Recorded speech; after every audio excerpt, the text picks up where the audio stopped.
We saw what happened to Killua in the series as a result of his older brother Irumi putting his needles inside Killua's head.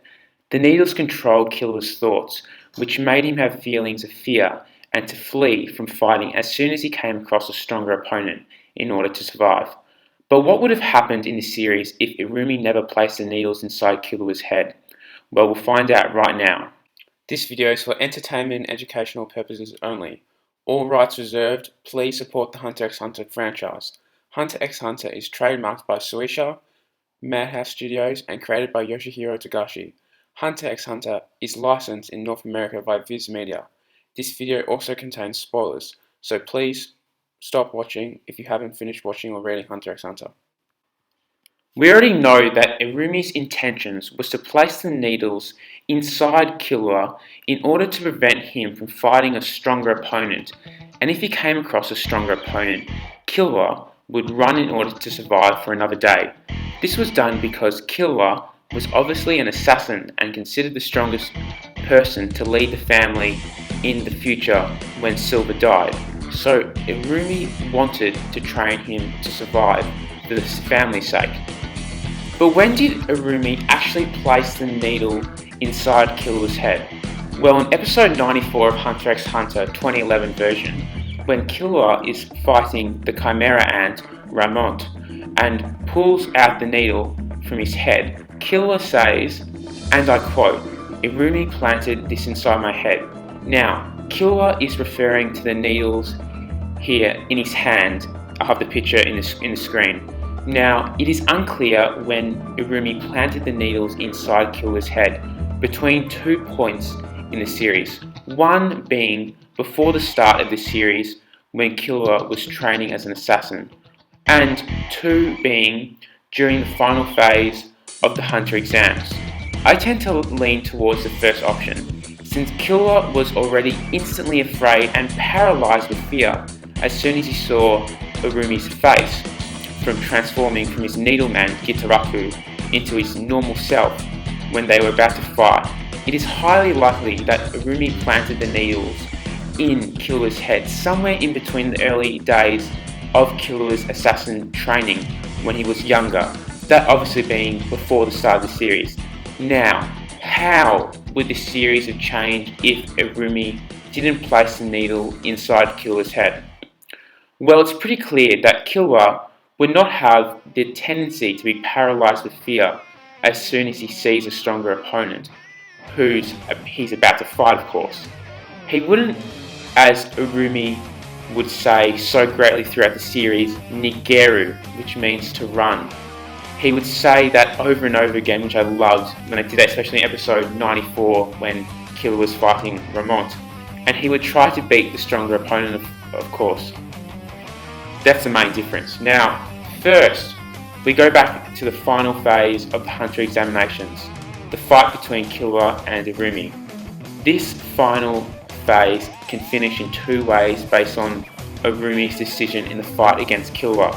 Remembering, there's no needles inside Killua's head, which would have no effect in him confusing his thoughts now in this scenario. Since Irumi needs a hunter license for his next job, he knows that he needs to win at least one match in order to pass. Irumi would either let Killua win and forfeit, as Irumi knows that he can easily defeat Bodoro or Leorio, or Irumi would defeat Killua in a full-out fight, probably showing tough brotherly love, as Irumi has much more experience and can use Nen, which remember, Killua doesn't know how to use Nen at this point in the series yet. Depending on which way the fight ended between Killua and Irumi, in the next fight, Leorio would still beat Bodoro, as even though Chairman Netero said that they are both pretty even in combat, Leorio being a tad stronger, but Bodoro having more experience, because he's older, a lot older, obviously. However, the fight previously where Hisoka totally annihilated Bodoro would mean that Bodoro would not be at 100% from his previous fight, having so many injuries, and Leorio would be completely fresh. So that's the main difference where Leorio would get the win.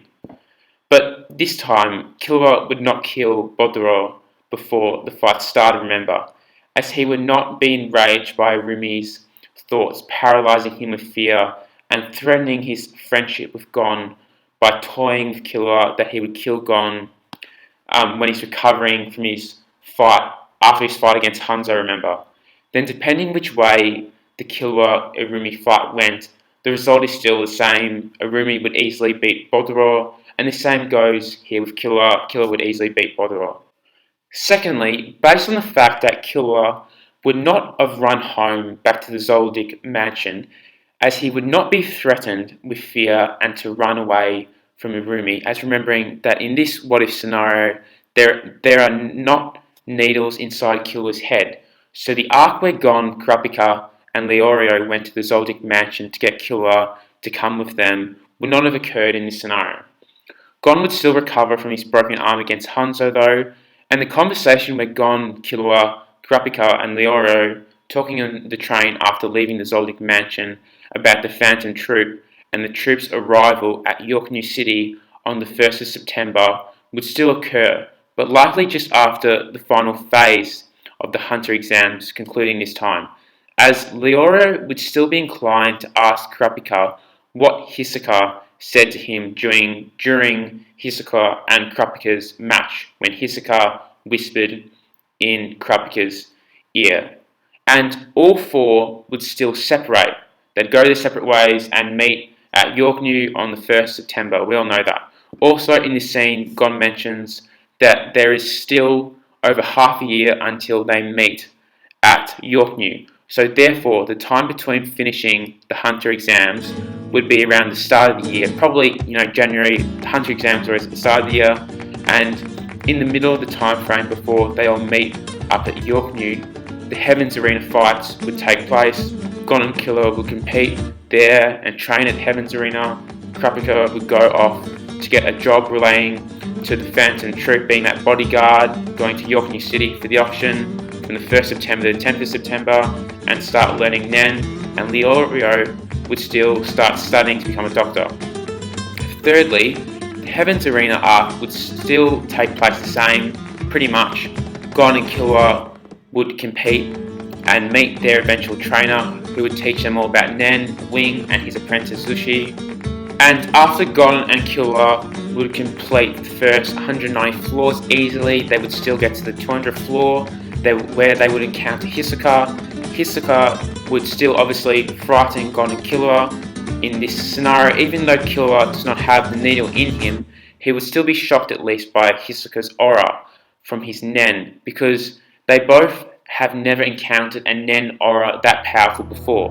Wing would still train them how to pass through Hisoka's barrier, strengthening their Ten really quickly because they're just naturally so talented, and they would make it through easily.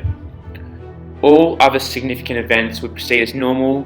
Gon and Killua would fight all their respective matches, the same against Gido, Sadosa, and Revolves, the way it all took place originally. And then Gon would fight Hisoka, and then after the Heavens Arena, Gon and Killua would briefly stop at Whale Island, as that part of the story would change. Gon would see Miko-san and introduce him to Killua, and Gon and Killua would check out all of Jing's hidden messages and Greedo Island.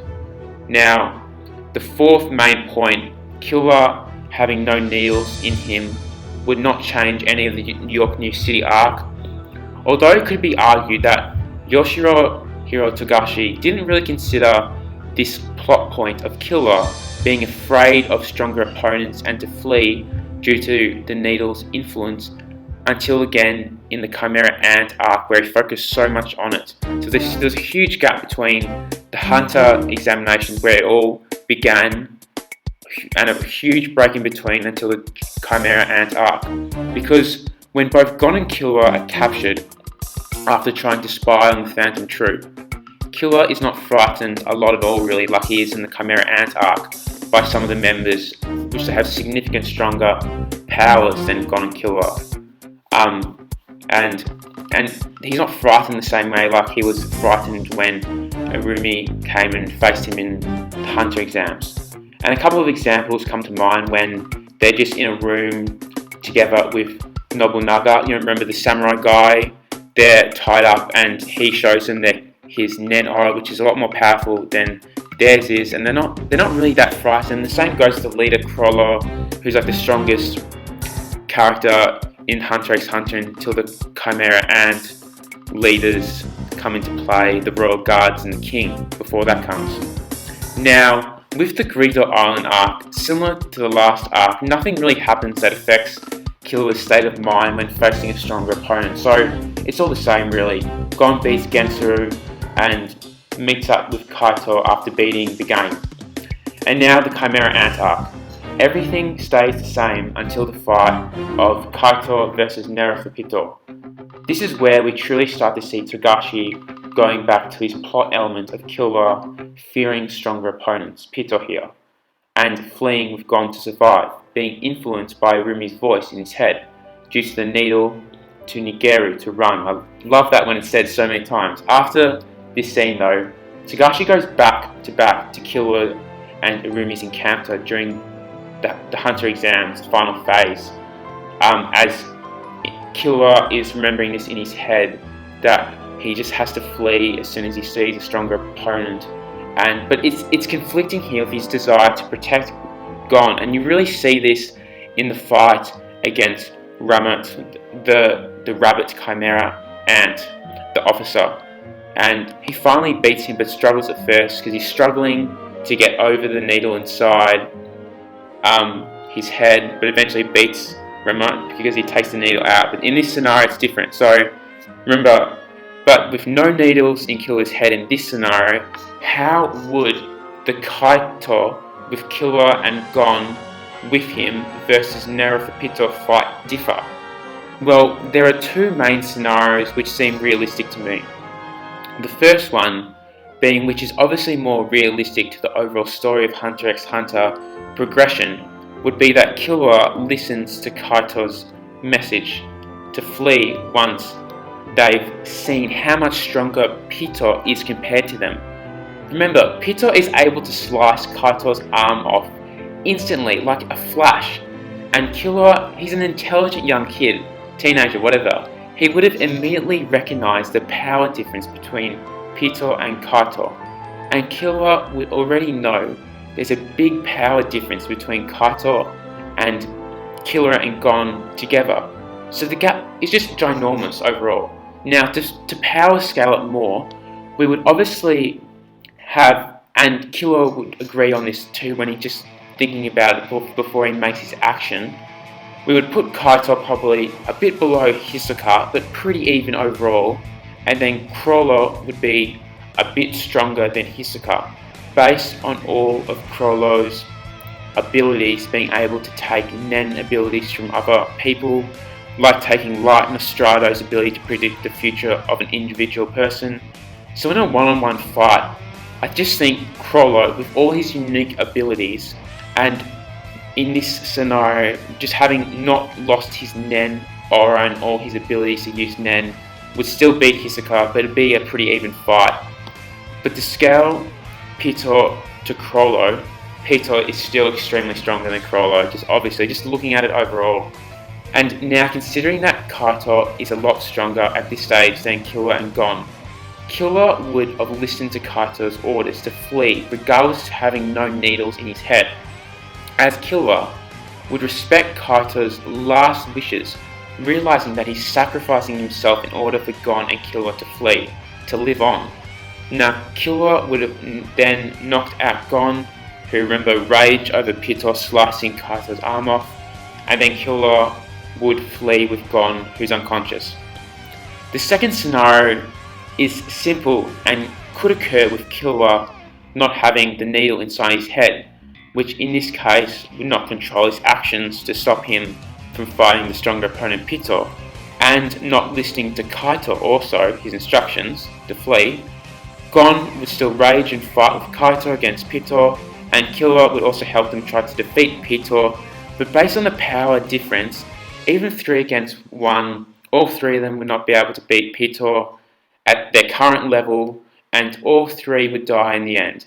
Now, this scenario, as I said, could occur, but it obviously practically ends the story on such a sour note, as both main characters Gon and Killua are dead, and it would ruin the main plot points at the end of the series.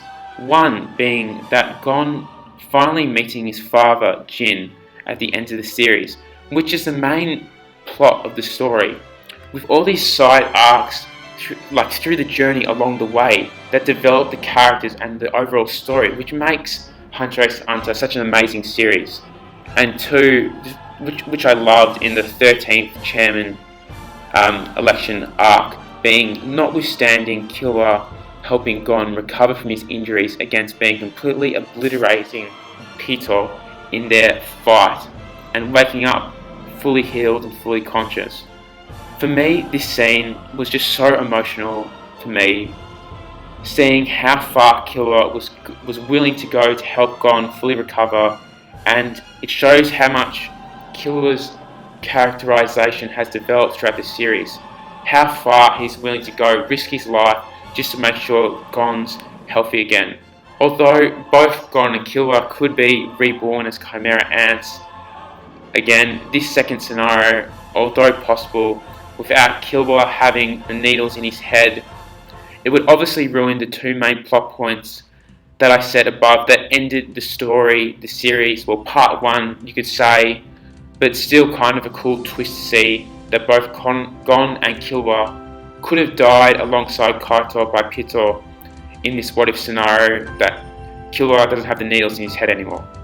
I hope you enjoyed watching this what if video and the scenario of the Hunter series, which could change significantly the events that unfolded. Thank you for watching, and make sure you stay tuned for future what if scenario Hunter x Hunter videos, Hunter x Hunter explanation and theory videos, Hunter x Hunter plot holes and inconsistency videos, and a 7 facts series of Hunter x Hunter videos, as this channel will be all focused on Hunter x Hunter, and we'll always update you if there's any news coming out that Yoshihiro Togashi will be continuing the manga, anything like that. Thanks for watching. Cheers guys.